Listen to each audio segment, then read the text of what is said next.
The story starts in the South American jungle in the late 1970s.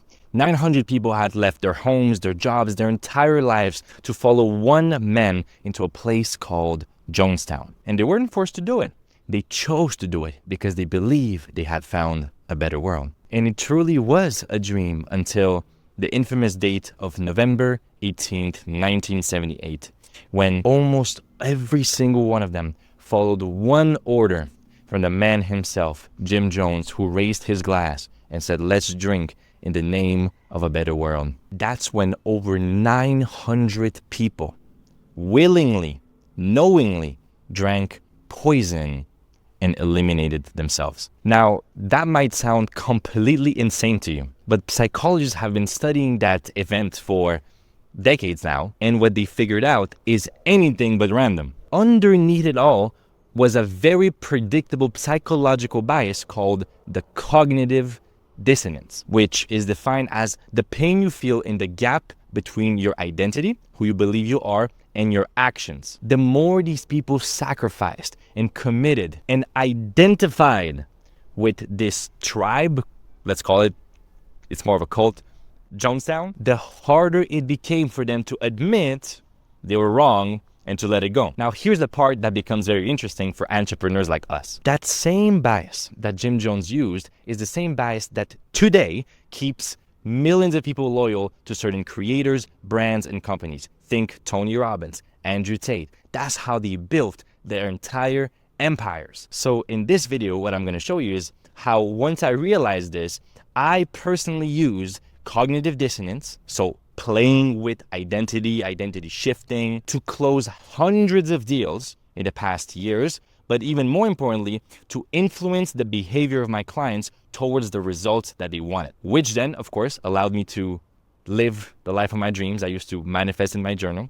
Now, this is a shameless little flex, but it's not to impress you, it's to impress upon you that it's possible. With these principles you're going to learn today, you can truly, by definition, achieve anything you want. Not everything you want. We have limited resources, but whatever you set your mind to. Matter of fact, instead of doing the rest of the video here, because there has been enough flexing already, what I'll do is I'll share with you a segment of a coaching call I had with a client of mine who hired me to speak in front of his students and persuaded them to take more action. So what you'll see is the frameworks I'm using, the examples, the metaphors I'm using to basically shift their beliefs as I'm speaking. It's usually only available for my paid clients, but in full transparency, I'm here to win your trust and build a huge brand. And I thought to myself, the best way to do that is to give away free stuff that people will normally charge for. Okay?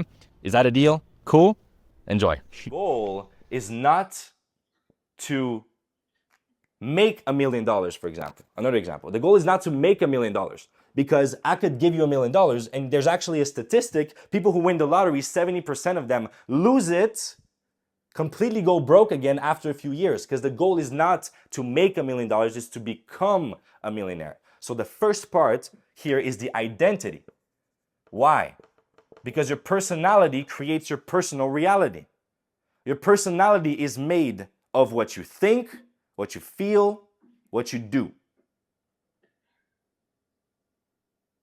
Do you agree with me that what you think, what you feel, and what you do creates your reality?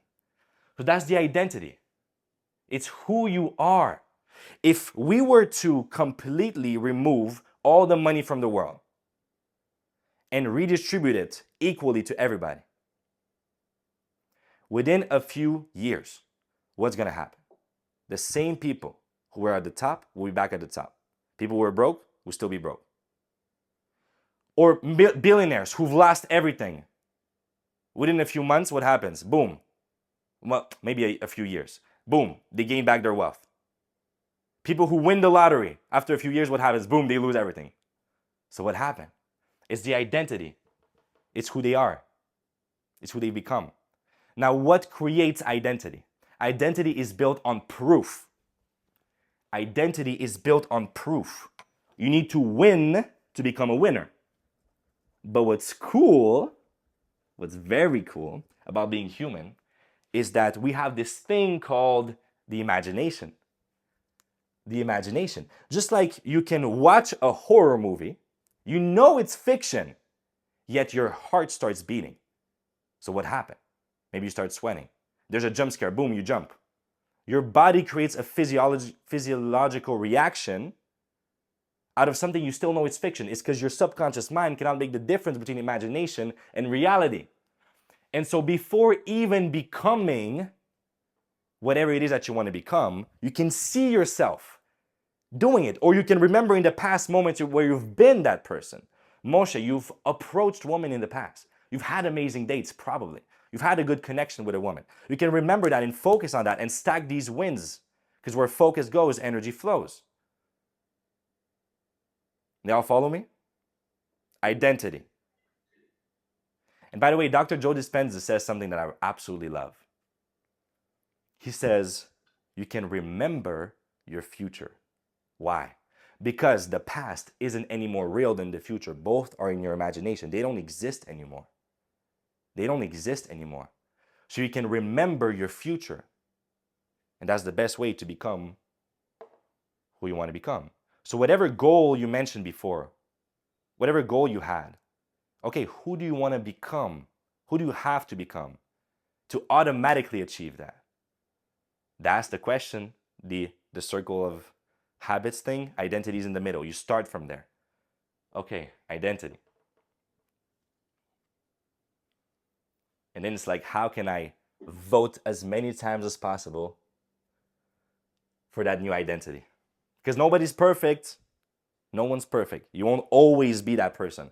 But the goal is for that to be your new standard. That's what you come back to. That's what you do most often. You vote, you vote, you vote. And you can vote either with action, like approaching the girls, literally, or you can vote with imagination.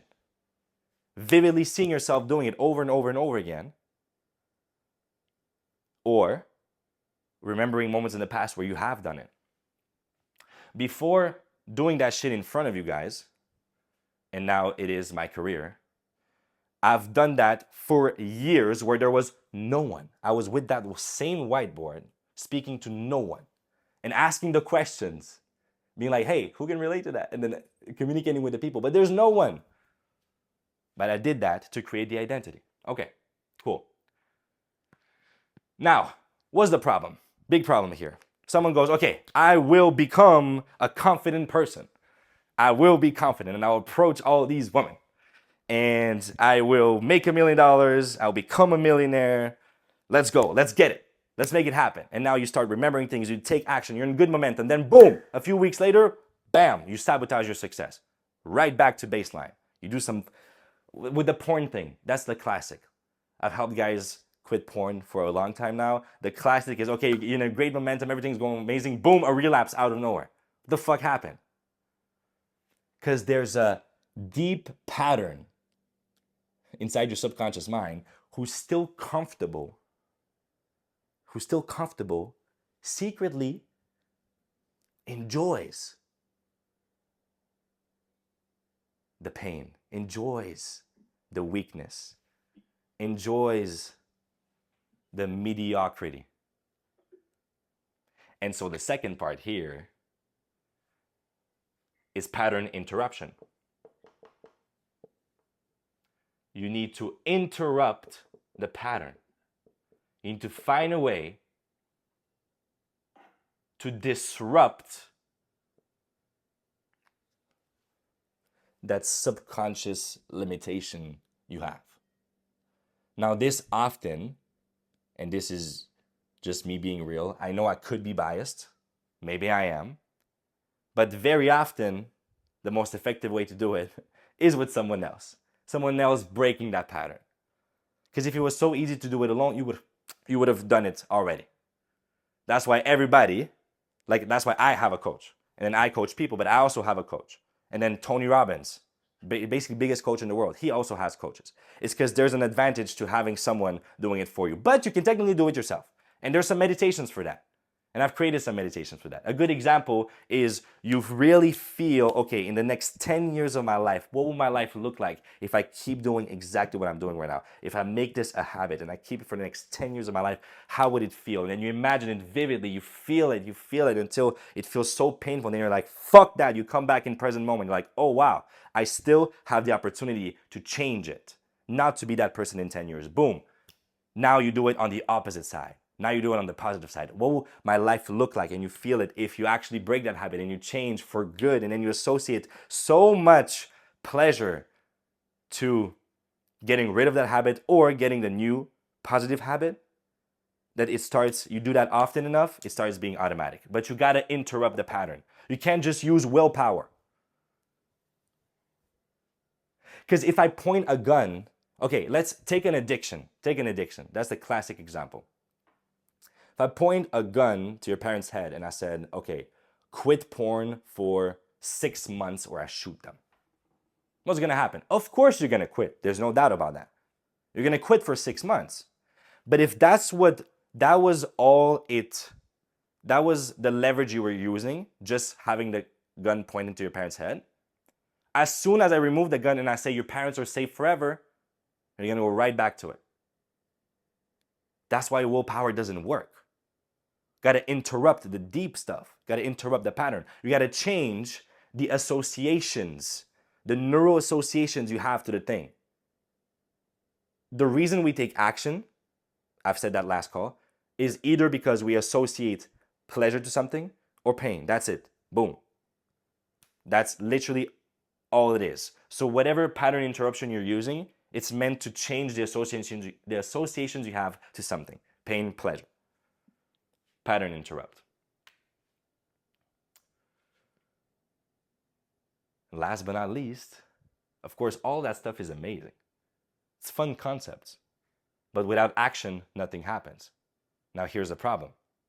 People associate action, again, association, here. They associate action to, oh, it's gonna be so hard, it's gonna take so much discipline, oh, it's so boring. That's where the power of gamification comes in. Gamification. Why do human beings love sports so much? Why do we like video games so much? We love playing. We love challenges. As children, we learn through play. Why not use it as adults as well? Now watch this. What happened here? You have the 3 things that matter. You have your blueprint for life, your identity, who you become, who you are, the way you think, you feel, you act. You have the blueprint. Then you have the state in the moment. Pattern interruption. Boom. You change your state in the moment. You change your state, you change your beliefs, and you make action consistent. That's how you get results.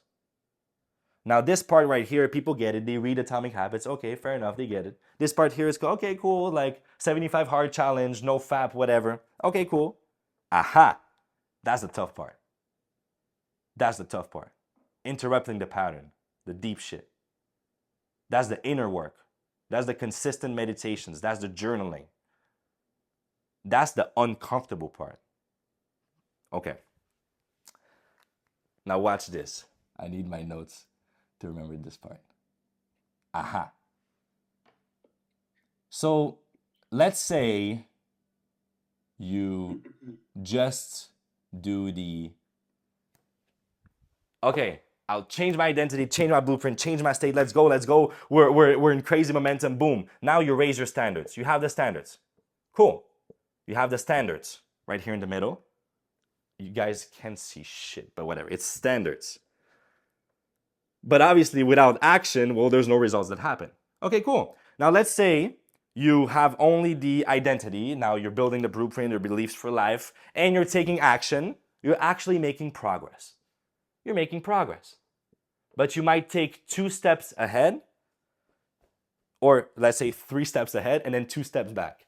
3 ahead, 2 steps back, because of the pattern of sabotaging. And that's when progress happens like this, right? Now, how do you make sure to get the result as fast as possible? That's where the pattern interruption comes in.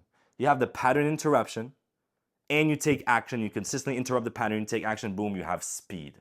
So when you combine all of these together, you have the high standards, who you are, no more limitations, the standards are super high, you're making progress and you're making it fast, boom, you get the results. Everything you've ever wanted.